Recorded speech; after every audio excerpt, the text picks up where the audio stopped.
اسم ربك الأعلى الذي خلق فسوى والذي قدر فهدى والذي أخرج المرعى فجعله غثاء أحوى سنقرئك فلا تنسى. الحمد لله نحمده ونستعينه ونستغفره ونؤمن به ونتوكل عليه ونعوذ بالله من شرور أنفسنا ومن سيئات أعمالنا من يهده الله فلا مضل له ومن يضلل فلا هادي له وأشهد أن لا إله إلا الله وحده لا شريك له وأشهد أن محمدا عبده ورسوله وما بعد. கண்ணியத்திற்குரிய எல்லாம் வல்ல அல்லாஹ் ஜல்ல ஷானஹு தஆலாவின் நல்லடியார்களே, மரணத்திற்கு பின் என்ற இந்த தொடர் நிகழ்ச்சி வனஸ்தஈனுஹு வனஸ்தக்ஃபிருஹு வனுமினு பிஹி வனதவக்கலு அலைஹி வனஊது பில்லாஹி மின் ஷுரூரி அன்ஃபுஸினா வமின் ஸய்யிஆத்தி அமாலினா மன் யஹ்திஹில்லாஹு ஃபலா முضில்ல லஹு வமன் யுضلل ஃபலா ஹாதிய லஹு வஅஷ்ஹது அன் லா இலாஹா இல்லல்லாஹு வஹ்தஹு லா ஷரீக லஹு வஅஷ்ஹது அன்ன முஹம்மதன் அப்துஹு வரசூலுஹு அம்மா பஅத். கண்ணியத்திற்குரிய எல்லாம் வல்ல அல்லாஹ் ஜல்ல ஷானஹு தஆலாவின் நல்லடியார்களே, மரணத்திற்கு பின் என்ற இந்த தொடர் நிகழ்ச்சியிலே இறந்தவர்களை பற்றி நாம் குறை கூறி தெரியக்கூடாது. அவர்களை பற்றி குறை கூறுவதால் மார்க்கத்திற்கோ சமுதாயத்திற்கோ நன்மை கிடைக்கும் என்று இருந்தால் குறை கூறுவது தவறில்லை. உயிரோடு உள்ளவர்களுக்கும் இதுதான் நிலைமை, இறந்தவர்களை பற்றி பேசுவதற்கும் இதுதான் நிலைமை. அவரை பற்றி நம்ம அடையாளம் காட்டினால் மக்கள் விழிப்போடு இருப்பாங்க, அதனால மக்களுக்கு நன்மை இருக்குது என்கிற அடிப்படையில் ஒருவரை குறை சொல்வதற்கு மார்க்கத்தில் அனுமதி இருக்கிறது என்ற ஒரு அம்சத்தை நம்ம பார்த்தோம். அதனுடைய தொடர்ச்சியாக திருமறை குர்ஆன்ல 49வது அத்தியாயத்தில் 6வது வசனத்தில் அல்லாஹ் சொல்லி காட்டுகிறார், யா அய்யுஹல்லதீன ஆமனு இன் ஜாஅக்கும் ஃபாஸிகும் பினபையின் ஃபதபையனு அன் துஸீபு கௌமன் பிஜஹாலத்தின் ஃபதுஸ்பிஹு அலா மா ஃபஅல்தும் நாதிமீன். நம்பிக்கை கொண்டவர்களே, உங்களிடத்தில் ஒரு தீய செயல் செய்பவன் ஒரு செய்தியை கொண்டு வந்தால் ஃபதபையனு, அதை தீர விசாரித்துக் கொள்ளுங்கள். ஒரு ஆள் ஒரு செய்தி நம்மள்கிட்ட சொன்னார்னு சொன்னா அதை தீர விசாரித்து நீங்க முடிவெடுக்கணும், சொன்னதையெல்லாம் நம்பிட்டு போயிடக்கூடாது என்று அல்லாஹ் சொல்றான். அப்படி தீர விசாரிக்கல என்று சொன்னா அநியாயமாக ஒரு சமுதாயத்தை பற்றி ஒரு நபரை பற்றி தப்பான முடிவுக்கு வந்து அதனால நீங்க கவலைப்படக்கூடியவங்களாக துஸ்பிஹு அலா மா ஃபஅல்தும் நாதிமீன், உங்களுடைய செயலுக்காக நாளைக்கு வருந்த வேண்டியது வந்துடும். அதனால எந்த செய்தியை கேட்டாலும் அதை தீர அலசி ஆராயுங்க அப்படின்னு அல்லாஹ் சொல்லி காட்டுறான்.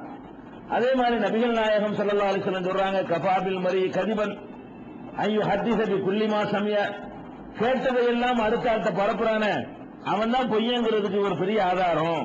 பொய்யன் பொய் சொல்றவன் மட்டும் பொய்யன் இல்ல, என்னென்ன காதுல வருது அதை உடனே பரப்பி விடுறது, அவன் தான் பொய்யன் என்று நபிகள் நாயகம் ஸல்லல்லாஹு அலைஹி வஸல்லம் அவங்களும் சொல்றாங்க. அப்ப இதுல நம்ம என்ன விளங்குறோம்னு கேட்டா, ஒரு செய்தியுடைய நம்பகத்தன்மையை நிரூபிப்பதற்காக வேண்டி உறுதி செய்வதற்காக வேண்டி பல விதங்களில் நம்ம ஆய்வு செய்யலாம். அப்படி செய்யும் பொழுது ஆளையும் ஆய்வு செய்ய வேண்டி வரும். இவர் சரியான ஆள் தானா, இவர் உண்மையை பேசக்கூடியவரா, இவர் பொய் சொல்லி இருப்பாராங்கும் போது ஒரு மனிதனுடைய நல்லது கெட்டதை எடை போட வேண்டிய ஒரு அவசியம் நமக்கு ஏற்படுகிறது. அதை அல்லாஹ் அனுமதிக்கிறான் என்பதை பார்க்கிறோம். அதே மாதிரி இன்னும் சொல்ல போனால் நபிகள் நாயகம் ஸல்லல்லாஹு அலைஹி வஸல்லம் சொல்றாங்க, ஒரு மனிதன் ஒரு கடனை வாங்கிவிட்டான், கடனை வாங்கிவிட்டு திருப்பி தர்றதுக்கு வசதி இருக்குது, ஆனாலும் தரமாட்டேங்கிறான். திருப்பி தர வசதி இல்லாம கொடுக்காம இருந்தா அது ஒரு கணக்கு, திருப்பி தர வசதி இருந்து என்ன செய்யறான், கடனை லேட் பண்றான், அவகாசம் சொல்றான், நாளைக்கு தர்றாங்கிறான், அடுத்த வாரம் தர்றாங்கிறான். இந்த மாதிரி ஒருவன் நடந்து கொண்டானேயானால் இந்த கடன் கொடுத்தவன் இருக்கான அவன் இவனை பத்தி புறம் பேசுறதும் இவனை பத்தி தாறுமாறா திட்டுறதும் அவனுக்கு ஹலாலுங்கிறாங்க ரசூல் ஸல்லல்லாஹு அலைஹி வஸல்லம். ரசூல் ஸல்லல்லாஹு அலைஹி வஸல்லம் சொல்றாங்க, லையுல் வாஜிதி யுஹில்லு இர்லஹு வ உகுபதஹு, ஒருத்தன் வச்சுக்கிட்டு இருக்கிறவன் கடன் கொடுக்க தாமதப்படுத்துவது அவனை பற்றி பேசுவதற்கும் அவனை தண்டிப்பதற்கும் நபிகள் நாயகம் ஸல்லல்லாஹு அலைஹி வஸல்லம் அவங்களும் சொல்றாங்க.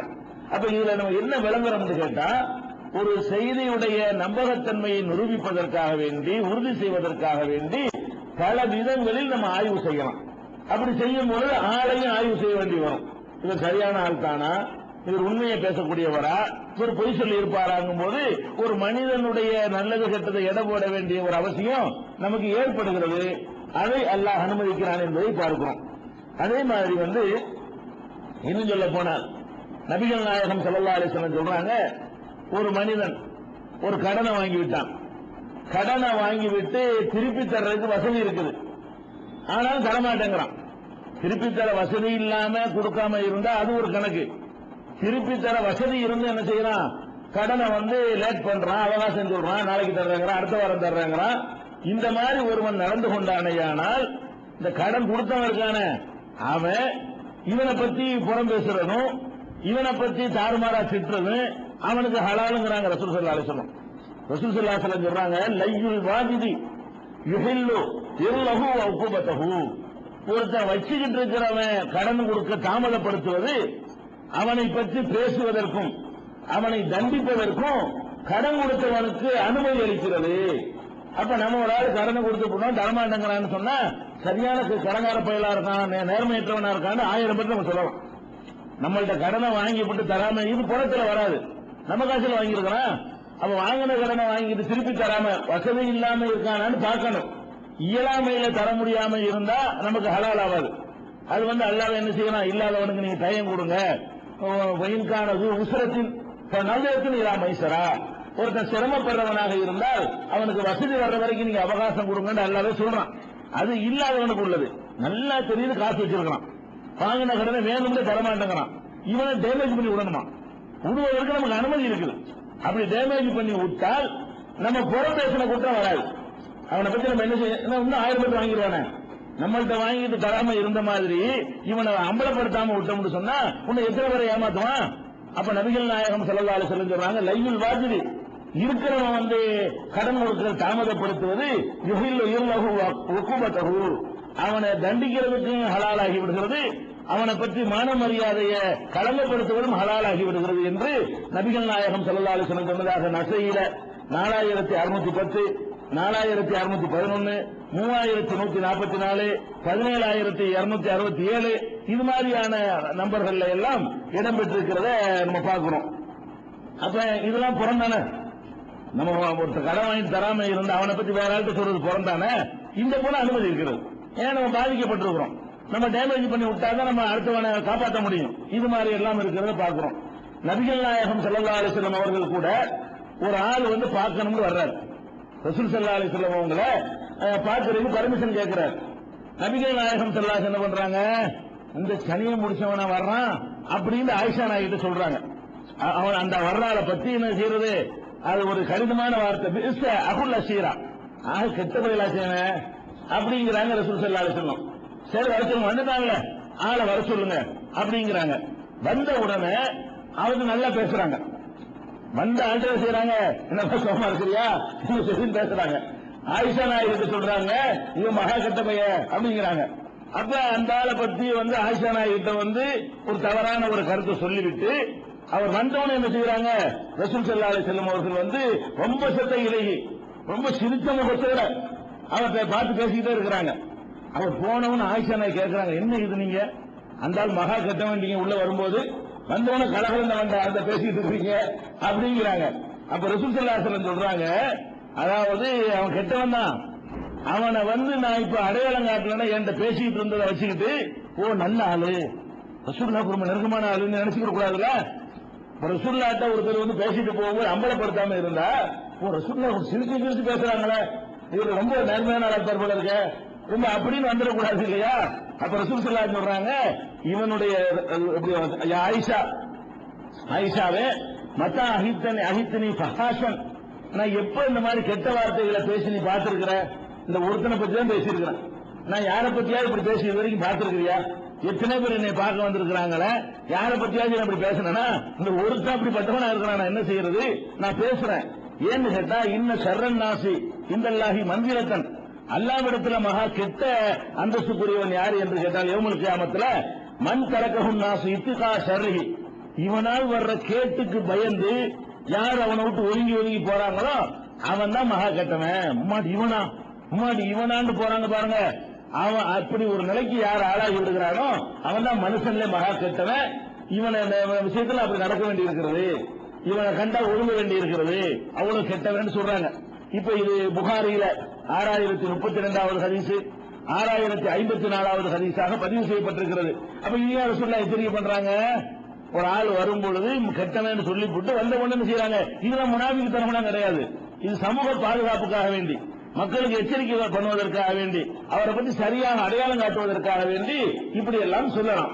இதே மாதிரி தான் இறந்தவர்களை பற்றி பேசுவதற்கும் இந்த அவ்வளவும் பொருந்தும். சமுதாய நன்மை, மார்க்க நன்மை என்ற இருந்தால் பேசணும். அவனை பத்தி யாருக்கும் தெரியாது, அவன் பாட்டுக்கு போயிட்டான், அவன் அளவுக்கு கெட்டவனா இருந்தான், அவனை பத்தி யாருக்கு எந்த விதமான மரியாதையும் கிடையாது, அவன் சொன்னதெல்லாம் யாரும் மார்க்கண்டு ஏற்றுக்கிற போறதும் கிடையாது. அப்படி ஒருத்தன் கெட்டவனால இருந்து மூத்தாயிட்டான்னு வைங்க, அதுவும் பேசக்கூடாது. நமக்கு என்ன, அவன் கெட்டவனா இருந்தா அவன் கேட்டு அவனோட இதை போய் நம்ம பேச வேண்டிய அவசியம் கிடையாது. இப்படி புரிந்து கொள்ள வேண்டும். அதன் அடிப்படையில் தான் நபிகள் நாயகம் ஸல்லல்லாஹு அலைஹி வஸல்லம் காலத்துல இந்த கெட்டதை பேசினாங்கல்ல, அதை புரிஞ்சுக்கணும். ஒரு ஜனாசா கொண்டு போகும்போது இவர் நல்லவர்னு பாராட்டுறாங்க, அது ரசூல் ஸல்லல்லாஹு அலைஹி வஸல்லம் வஜபத்து உறுதியாகி விட்டதுங்கிறாங்க. இன்னொரு ஜனாசா போகும்போது கெட்டவர் பேசுறாங்க, அதுவும் உறுதியாகி விட்டதுங்கிறாங்க. அந்த கெட்டவர் எப்படிப்பட்டவராக இருந்திருப்பாரு? இவர் அம்பலப்படுத்தி ஆக வேண்டும் என்கிற அளவுக்கு உள்ள ஒரு ஆளா இருந்திருப்பாரு. அவரை பற்றி கெட்டவர் விமர்சிப்பதற்கு நியாயம் இருந்திருக்கும். அப்படி இல்லைன்னா ரசூல் ஸல்லல்லாஹு அலைஹி வஸல்லம் தடை போட்டாங்களே, லா தஸுப்புல் அம்வாத், இறந்தவர்களை திட்டாதீங்க, இறந்தவர்களை ஏசாதீங்க, அவங்க செஞ்சது அவங்க அடைந்து கொண்டார்கள், அதுக்கு மாற்றமா போயிடும். அதுக்கு மாற்றம் இல்லாம தான் விளங்கணும். ரெண்டும் நினைச்சுதான். அப்ப ரசூலுல்லாஹ் தடை செஞ்சது சஹாபாக்கள் செய்ய மாட்டாங்க, அது ரசூலுல்லாஹ்க்கு முன்னிலையில.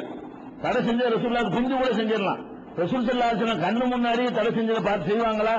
செஞ்சா ரசூல் ஸல்லல்லாஹு அலைஹி வஸல்லம் பார்த்துட்டு மௌன அங்கீகாரம் கொடுப்பாங்களா? அப்ப அது நியாயமான அடிப்படையில் இந்த விமர்சனம் இருந்திருக்கிறது. அந்த இறந்து போனவரை பற்றி பேசுவதற்கு நியாயம் இருந்திருக்கிறது. அது என்ன நமக்கு தெளிவுபடுத்தப்படாவிட்டாலும் அது அந்த காலத்தில் வாழ்ந்த மக்களுக்கு தேவையா இருக்கும், தெரிஞ்சிருக்கும்.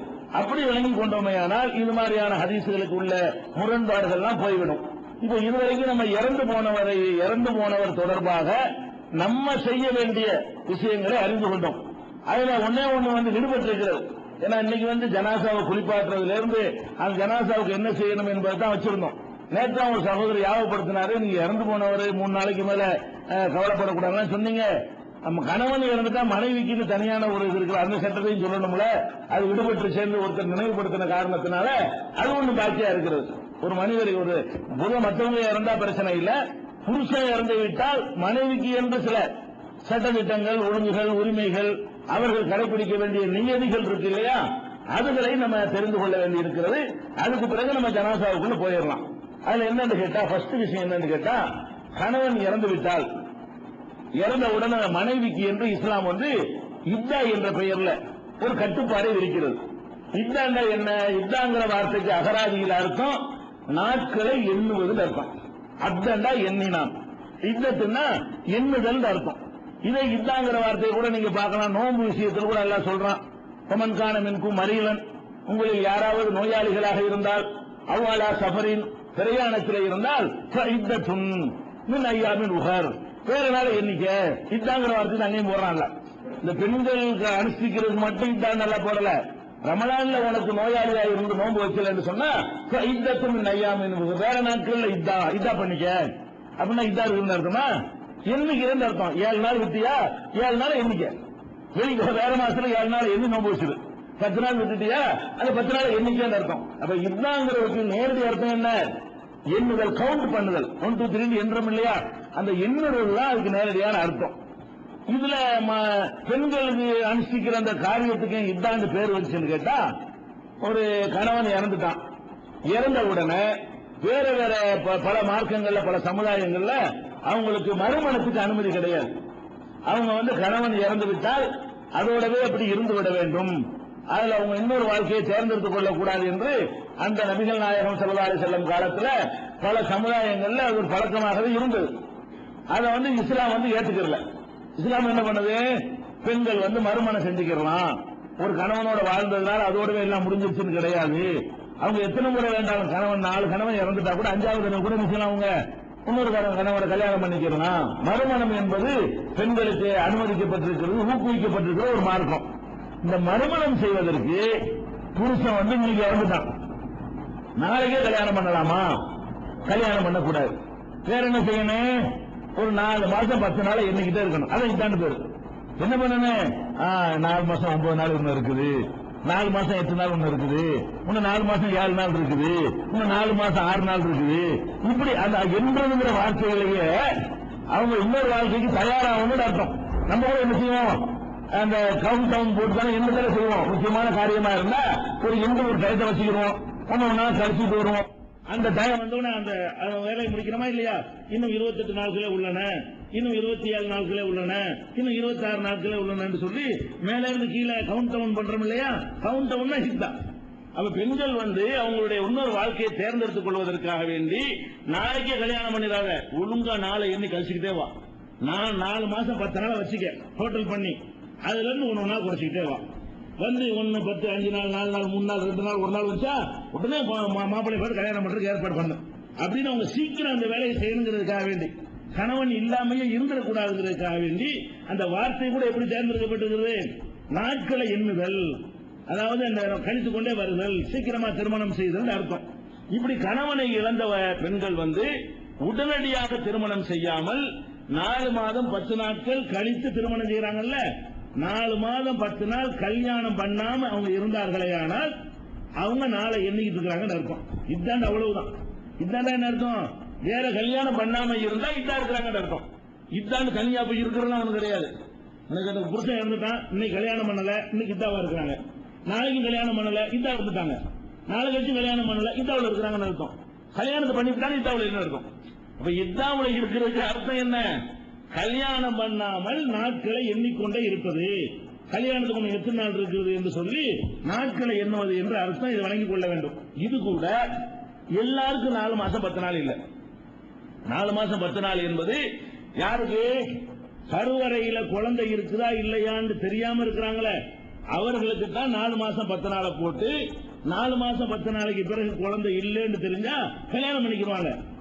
கருவறையில குழந்தை இருந்தா அப்ப என்ன கிடையாது, 4 மாசம் 10 நாளுங்கிறது கிடையாது. ஏன் அவ்வளவு வேண்டியது இல்ல. இன்னைக்கு கணவன் இறந்துடுறான், நாளைக்கு அந்த மனைவி நிறை மாத கர்ப்பிணியா இருக்கிறான். கணவன் இறந்து போன அன்னைக்கு அவள் நிறை மாத கர்ப்பிணியாக இருக்கிறார். நாளைக்கே குழந்தை பெற்றுட்டான். இவளுக்கு 4 மாசம் 10 நாள் கிடையாது. நாளை கழிச்சு மாப்பிள்ளை பார்த்துக்கலாம்.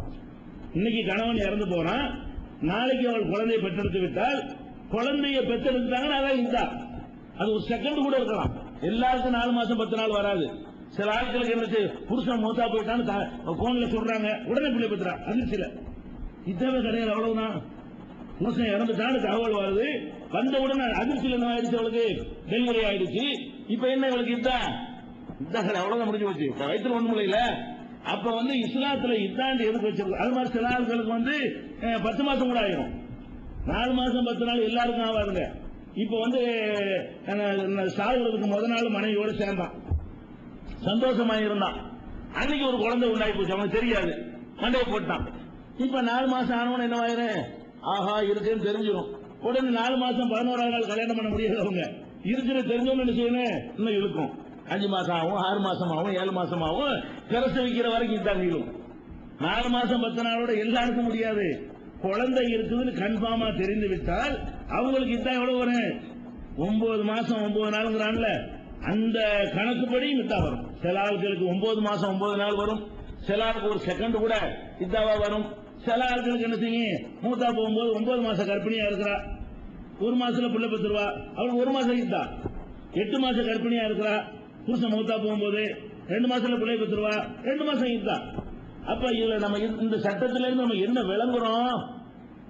குர்ஆன்ல இந்த இத்தாவை கொடுத்தது பெண்கள் இன்னொருத்தன் கருவை சுமந்து கொண்டு வேற ஒருத்தனை கல்யாணம் பண்ணிடக்கூடாது. இதான் இந்த கான்செப்ட் தான். அடிப்படையான விஷயம் என்ன?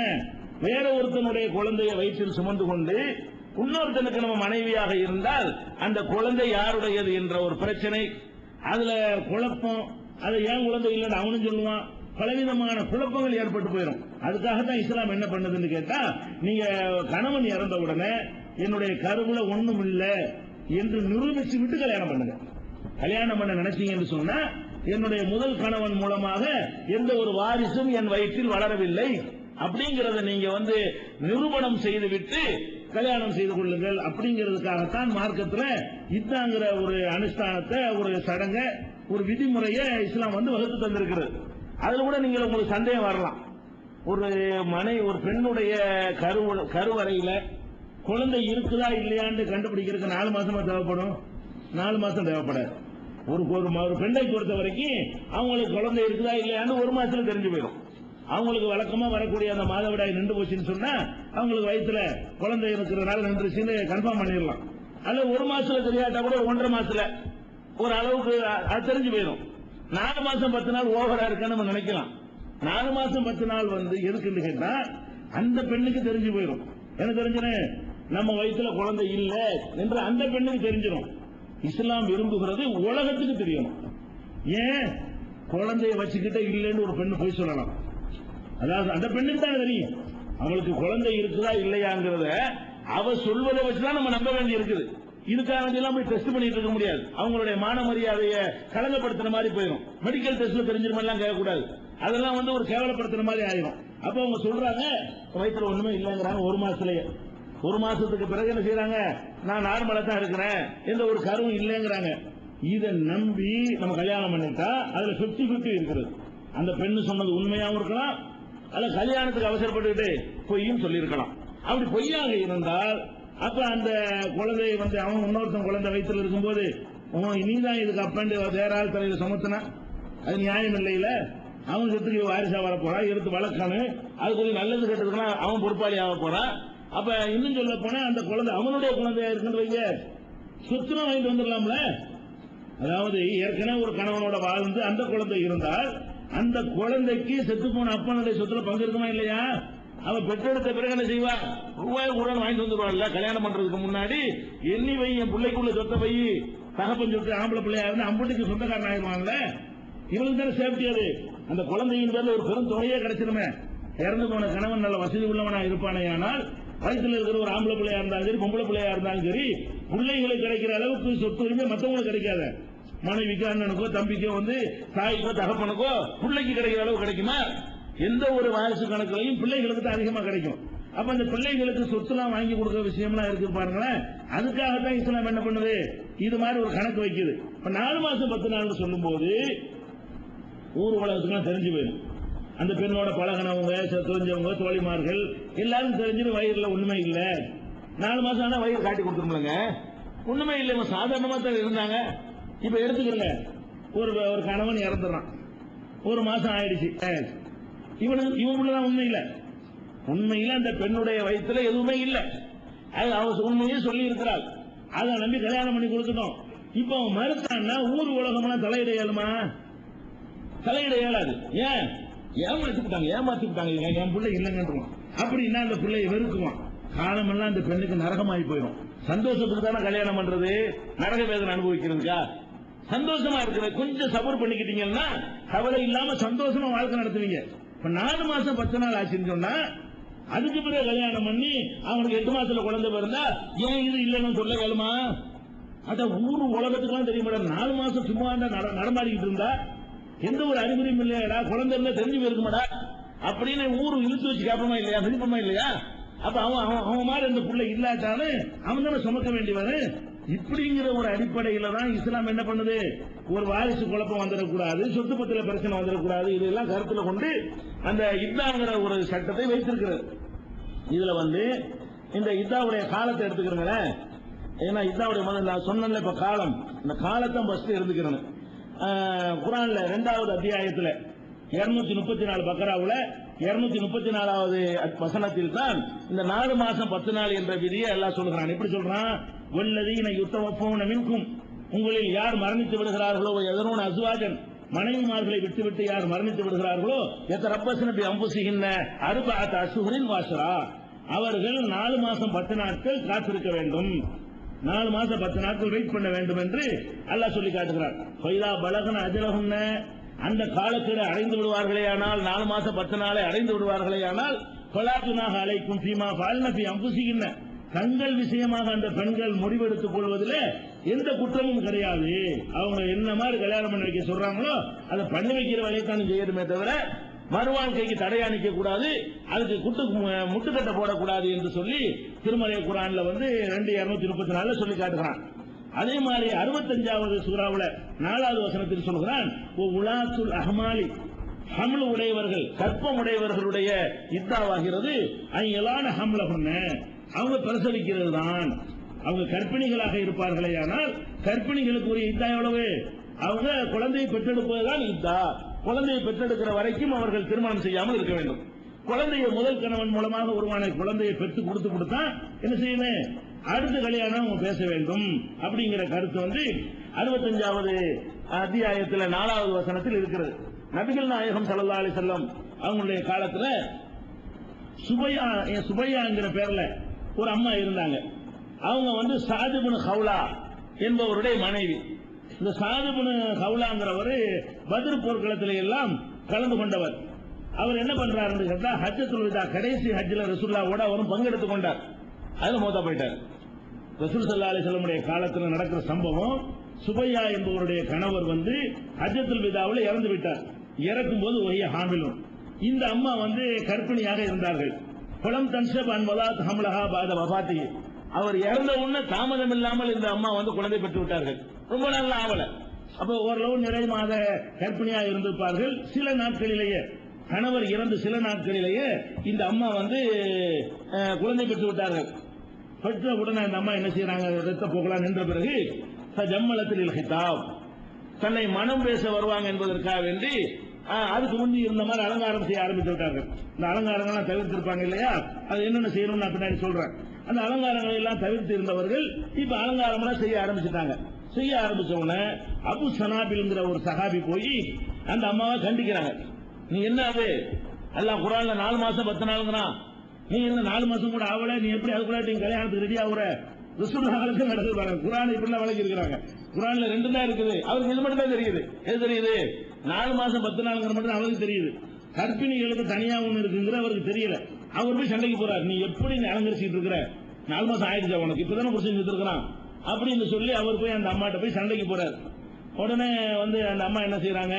4 மாசம் ஒல்லாஹி மா அன்தி நாக்கிஹின் ஹத்தா தமுர் அலைக்க அர்பாத் அஷ்ஹுரின் வஸரா, 4 மாசம் 10 நாள் கடக்காம நீ கல்யாணம் பண்ண கூட விட மாட்டேன் அப்படின்னு சொல்லி அவர் என்ன செய்யறாரு? அந்த அம்மாவை மிரட்டுறாரு. உடனே அவங்க என்ன செய்யறாங்கன்னு கேட்டா, ஆடையெல்லாம் எடுத்து அணிந்து கொண்டு ரசூல் ஸல்லல்லாஹு அலைஹி வஸல்லம் நேரம் வந்துடுறாங்க.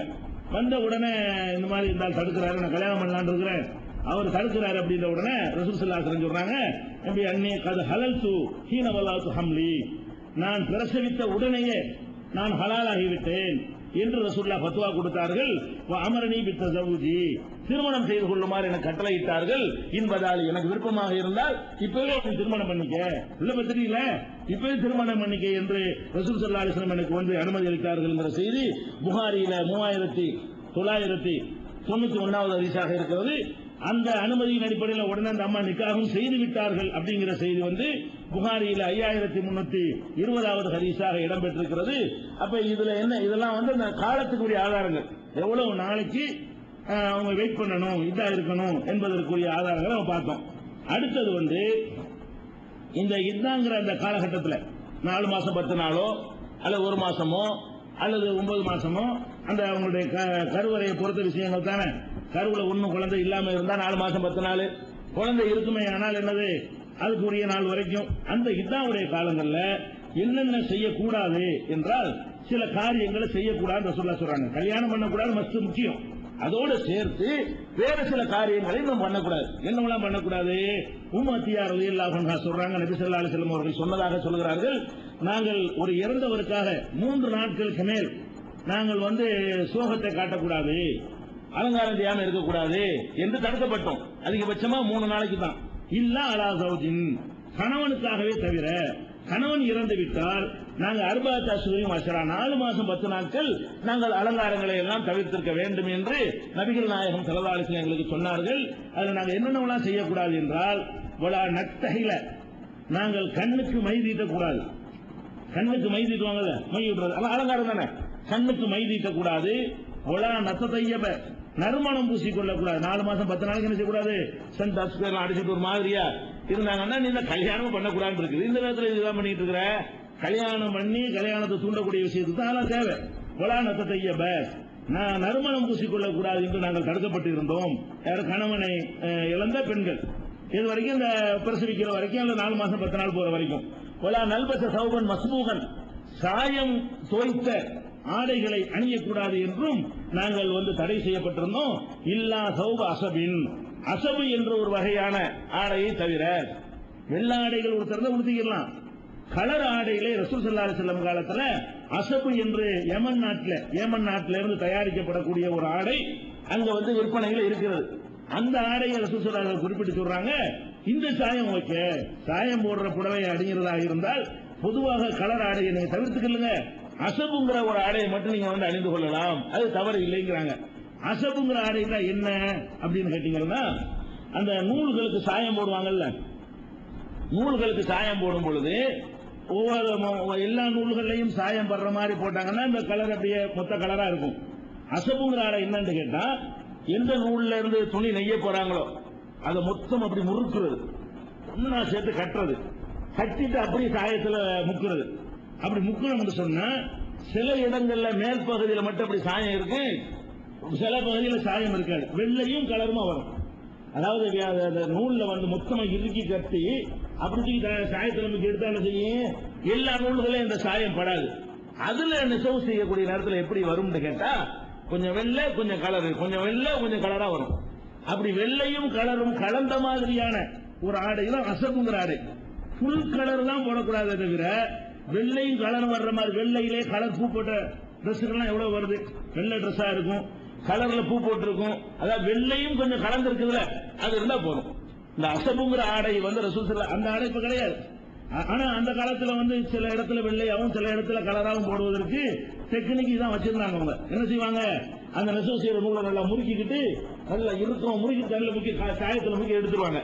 எடுத்து விரிச்சு பார்த்தோம்னா சில இடங்கள்ல பட்டிருக்கு, சில இடங்கள்ல படாம இருக்கு. விரிச்சு விட்டாங்கன்னு எல்லா இடத்துலயும் படம், அந்த சாயம் எல்லா பக்கமும் படுவதாக இருந்தால் அதை விரிச்சு விட்டு முக்கிய எடுத்தோம்னா நம்ம துணிக்கே நீளம் போடுறோம், ரொம்ப வேண்டியது இல்லை. கையில நல்லா புளிஞ்சு முறுக்கி வச்சு நீளத்துக்கு முக்கிய எடுத்து பார்ப்போம். நீளம் போடுறதா இருந்தா கையில விரிச்சு விட்டு நீளம் போட்டீங்கன்னா எல்லா பக்கமும் நீளம் ஒழுங்கா போடும். நீளத்தை நல்லா கரைச்சி வச்சுட்டு கையில நல்லா முறுக்கி வச்சுக்கிட்டு அப்படி முக்கிய எடுத்தா அது நீளமா இருக்குமா, கொஞ்சம் நீளமும் கொஞ்சம் வெள்ளையும் தீட்டுக்கிட்டா இருக்கும்ல. இது மாதிரி இது அசபுங்கிறது. அப்ப ரசூல் ஸல்லல்லாஹு அலைஹி வஸல்லம் என்ன செய்யறாங்கன்னு கேட்டா, அறவே சாயத்துக்கு தடுக்கல. அப்ப சாயம் போட்டுறதுல வெள்ளையும் கலந்த சாயமாக இருந்தால் அது ஓகே. 100% சாயம் உள்ளது அணியக்கூடாது. இந்த 4 மாசம் 10 நாளைக்கோ 4 நாளைக்கோ பிரசவிக்கிற வரைக்குமோ 9 மாசத்துக்கும் அந்த எவ்வளவு நாள் அவர்களுக்கு வருதோ ஒவ்வொருத்தருக்கு அந்த மாதிரி வரும் இல்லையா, அந்த காலகட்டத்தில் அவங்க என்ன செய்யக்கூடாது, புல் கலர் இல்லாம கலரும் வெள்ளையும் கலந்த மாதிரியான ஒரு ஆடைகள் அணிந்து கொள்ளலாம் என்று நபிகள் நாயகம் ஸல்லல்லாஹு அலைஹி வஸல்லம் சொன்னார்கள். அப்படிங்கிற செய்தி புகாரியில 313வது ஹதீஸ்ல வருது. அதுலயே அவங்க சொல்றாங்க, அந்த மாதவிடாய் நேரத்தில் ஏற்படக்கூடிய சில வாடைகள் வரும் இல்லையா, அதுக்காக வேண்டி அவங்க நறுமணத்தை பூசிக்கொள்வதில் தவறு இல்லை அப்படிங்கிற ஒரு சலுகையும் சேர்த்து ரசூல் ஸல்லல்லாஹு அலைஹி வஸல்லம் சொன்னதாக அதே புகாரியில 313வது ஹதீஸ்ல இடம்பெற்றிருக்கிறத பார்க்கிறோம். அதே மாதிரி உம்மு அத்தியா ரலியல்லாஹு அன்ஹா அவங்க சம்பந்தப்பட்ட இன்னொரு செய்தி, அவங்களுடைய மகன் இறந்துடுறாரு. மகன் இறந்தவுடன் என்ன செய்யறாங்கன்னா 3 நாள் வரைக்கும் சும்மா இருக்கிறாங்க. 3 நாள் ஆன உடனே வேணும்னு நறுமணத்தை கொண்டு வாங்கன்னு சொல்லி பூசுறாங்க.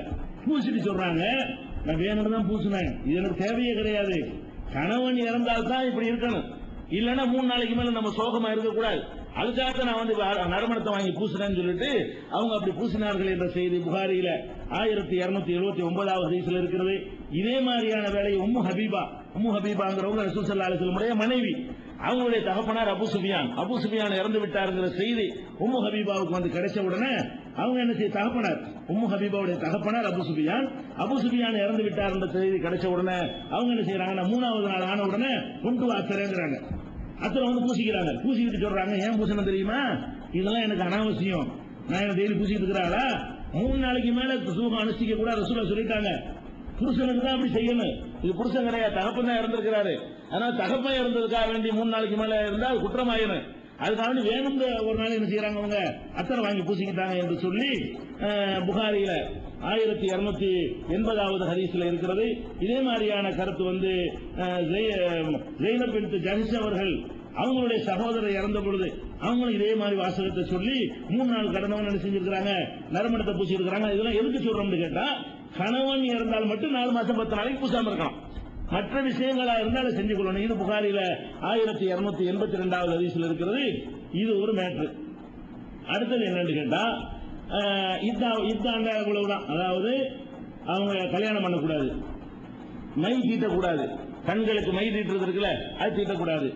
வண்ண ஆடைகள் அணிகிறதா இருந்தா வண்ணமும் வெள்ளையும் கலந்த மாதிரி அணியணுமே தவிர முழு வண்ண ஆடைகளை, கலர் ஆடைகள் என்ன செய்யக்கூடாது, அணியக்கூடாது.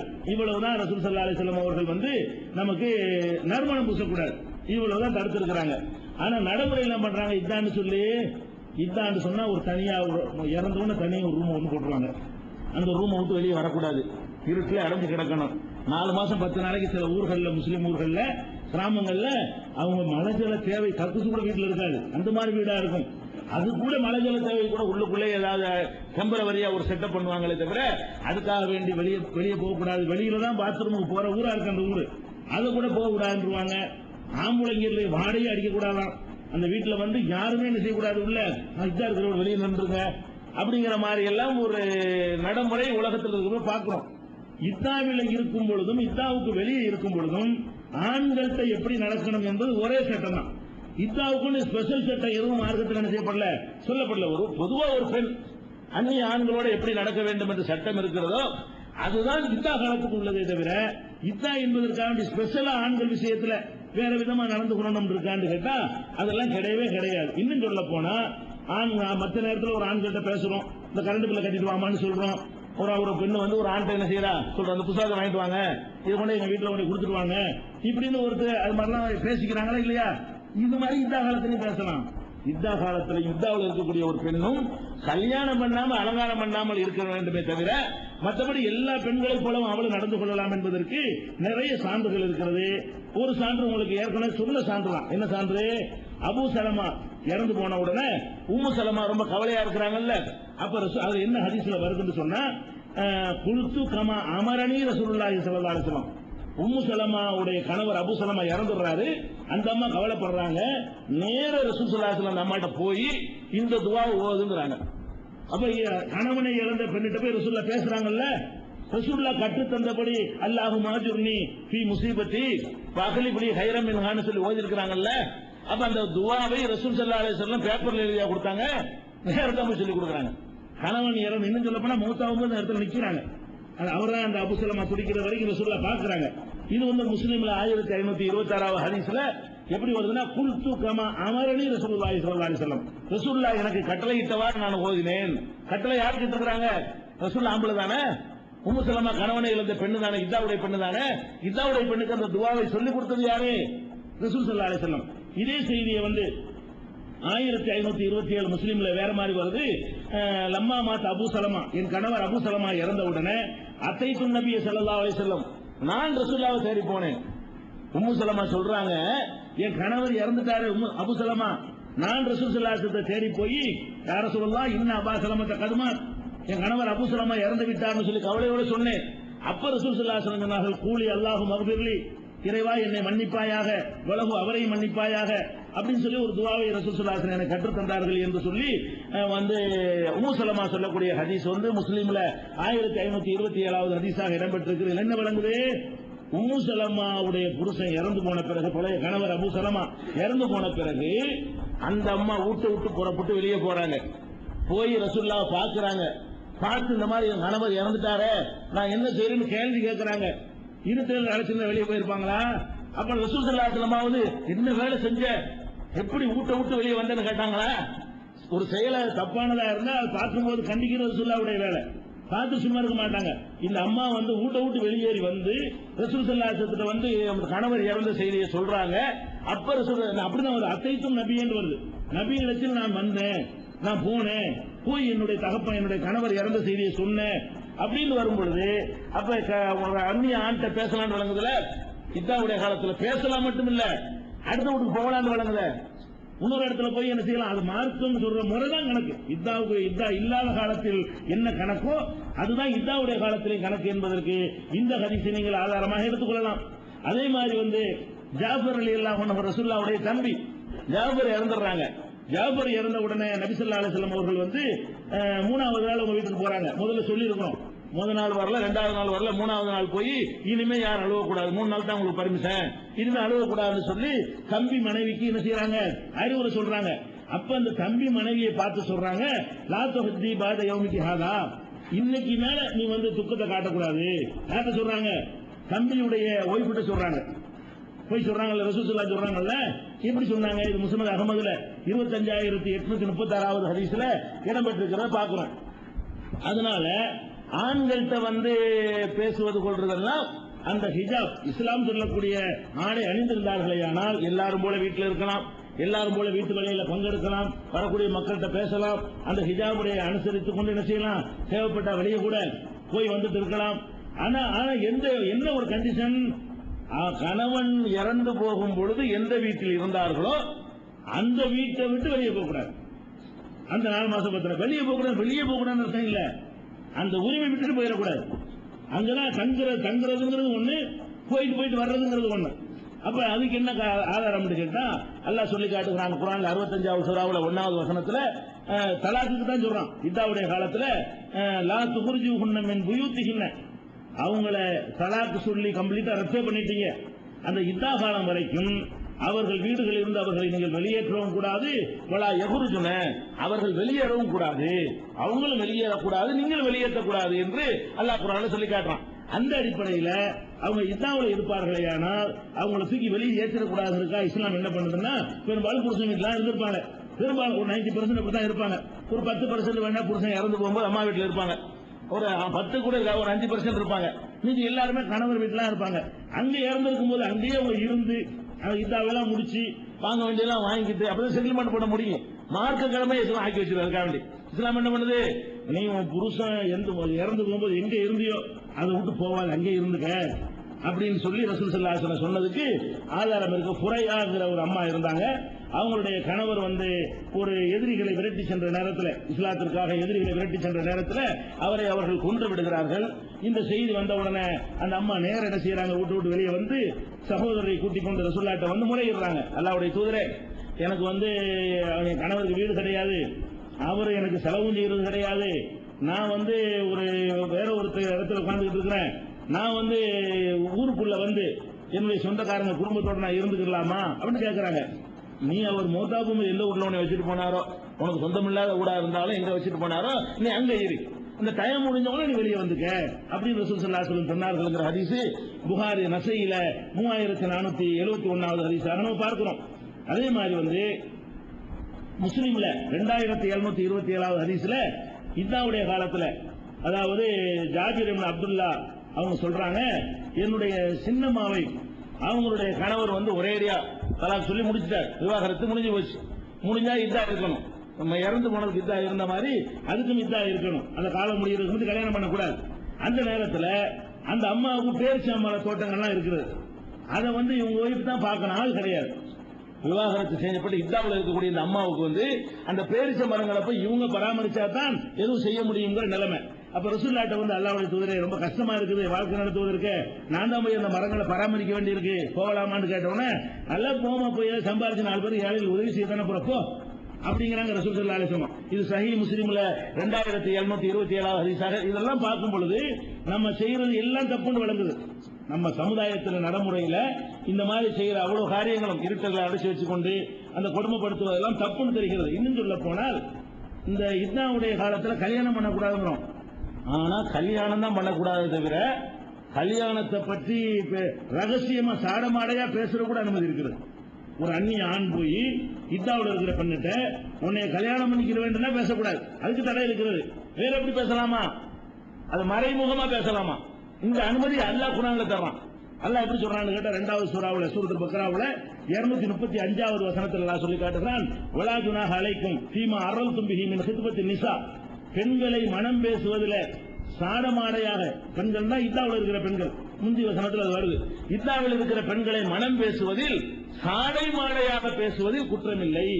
அவ் அக்னன் தும்பி அம்புசிக்கும் அல்லது மனசுல இவளுக்கு இதான் முடியும் நம்மள கல்யாணம் பண்ணிக்கிறோம் அப்படின்னு மனசுல தீர்மானிப்பதும் குற்றமில்லை.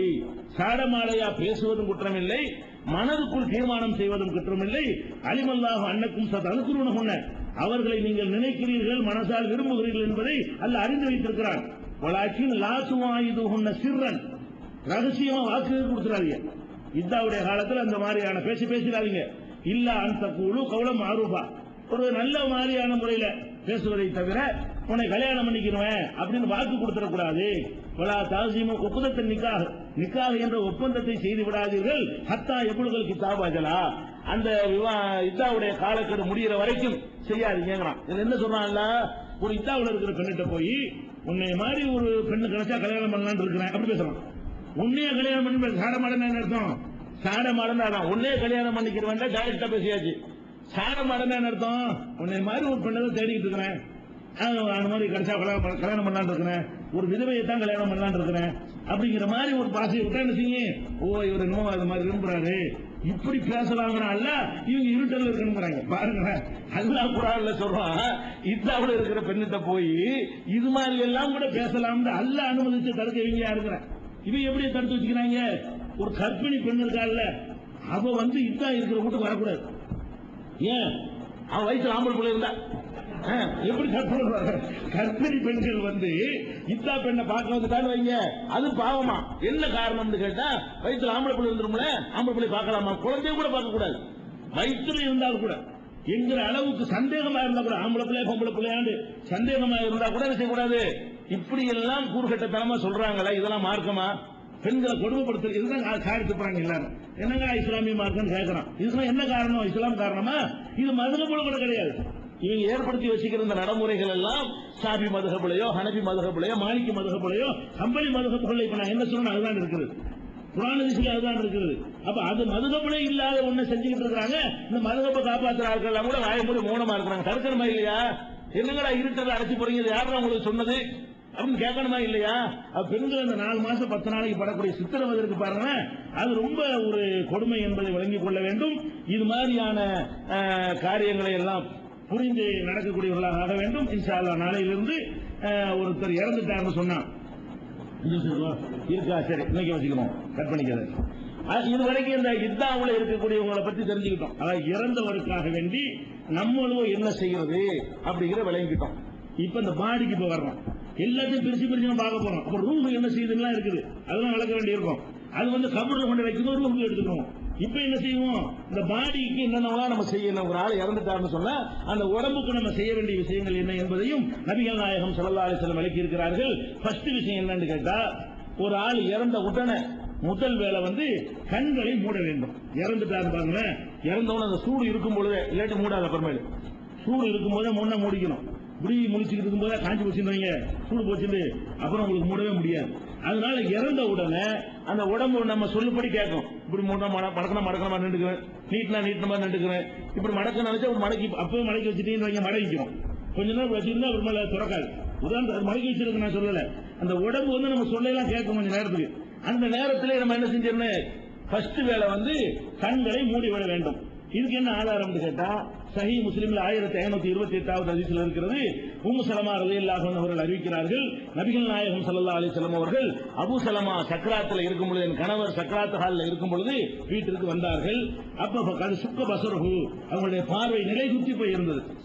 பார்வை உயிர் போன அப்படி ஆயிரும். உயிர் போன அந்த சக்ராத்துல மலக்குகள் உயிரை வாங்கும் பொழுது எப்படி எல்லாம் வாங்குவாங்கிறது நம்ம பின்னாடி வைப்போம், அந்த ரூஹை பத்தி பேசும் பொழுது. அப்ப அந்த உயிர் போனதுனால இப்படி நிலை குத்தி நிற்கும். பார்க்கவும் பயமா இருக்கும், பணத்தை பாக்குற மாதிரி சொல்றாங்கல்ல, நம்ம பயங்கரமா இருக்கும். அந்த மாதிரி இருந்தவன ரசூல் ஸல்லல்லாஹு அலைஹி வஸல்லம் சொல்றாங்க, அகுமலஹு, அவங்களே அந்த கண்ணை என்ன செய்யறாங்க, அப்படி இன்னும் எப்படி மூடி அதை கண் பார்வை தெரியாம என்ன செய்யறாங்க, மூடினார்கள். சும்மா கால, பிறகு அவர்கள் சொன்னார்கள், இன்ன ரூஹ இதா குபில, உயிர் கைப்பற்றப்படும் பொழுது தபியகுல் பசரு, பார்வை அதை தொடர்ந்து போகிறது. எதுக்கு அப்படி நிக்குது? இந்த மலத்தை எடுத்துட்டு மேல போறாரா உயிரை, கண்ணு இப்படி நிலை கொடுத்துது, கண் பாக்குது.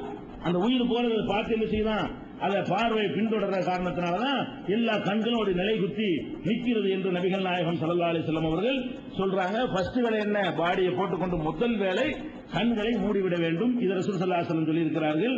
அடுத்து என்ன செய்ய வேண்டும் என்றால், இறந்த உடனே யாரெல்லாம் அந்த இடத்துல இருக்கிறார்களோ, ஜனாஸா தொழுகையில செய்யற துவாவெல்லாம் தனி. இறந்த உடனே, இறந்துட்டார் என்ற உடனே அவருக்கு செய்யற ஏற்கனவே ஒரு துவா சொல்லி தந்த நமக்கு, ஒரு ஆள் இறந்த உடனே எங்களுக்கு இதை விட சிறந்ததை கூடாது அப்படின்னு கேட்கறது நமக்காக வேண்டி உள்ளது. அவருக்கு ஒண்ணு செய்யணும். ஒரு ஆள் இறந்துட்டார், அந்த இடத்துல நம்ம நிக்கிறோம், நோயாளியே பார்க்க போயிருக்கிறோம்.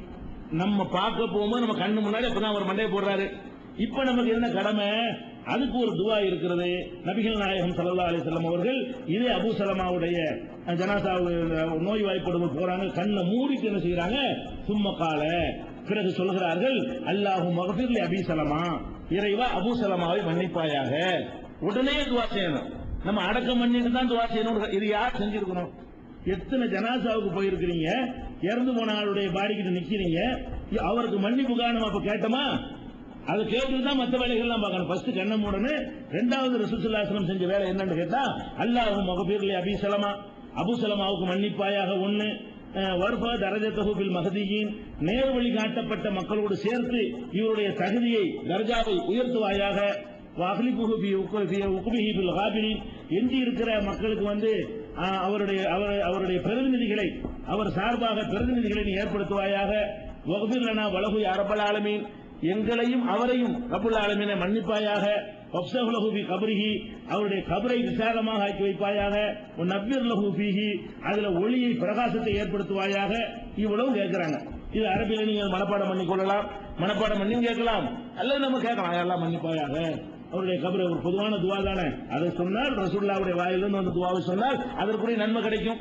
அதை சொல்ல தெரியல, மனப்பாடம் பண்ணி கொள்ளவில்லை என்று சொன்னால் இந்த கருத்தை உள்வாங்கி கொண்டு, யா அல்லாஹ் இவரை மன்னிப்பாயாக. ஒன்னு, இவருடைய தகுதியை உயர்த்துவாயாக. ரெண்டு, இவருடைய பிரதிநிதியை விட்டு வைப்பாயாக என்பது. மூணு, அவரையும் எங்களையும் மன்னிப்பாய். நம்மளை சேர்த்துக்கிறது. இப்ப முதல் மன்னிக்கிறது அவருக்கு மட்டும், இப்ப ரெண்டாவது கேட்கும் பொழுது எங்களுக்கும் அவருக்கு மன்னிப்பாயாக. மூணு, அவருடைய கபர்ல விசாலமாக்குவாயாக என்பது. நாலு, அந்த கபருக்குள்ள ஒளியை பிரகாசத்தை ஏற்படுத்துவாயாக என்பது. அஞ்சு, இந்த கோரிக்கைகளை நபி ஸல்லல்லாஹு அலைஹி வஸல்லம் அவர்கள் இறந்த உடனே செய்திருக்கிறார்கள் என்ற ஹதீஸ் சஹீஹ் முஸ்லிம்ல 1528வது ஹதீஸாக இடம்பெற்றிருக்கிறது. அதுபோக இறந்த உடனே சரி, இன்ஷா அல்லாஹ் அடுத்து என்ன செய்ய வேண்டும் என்பதை அடுத்த நாள்ல பார்க்கலாம்.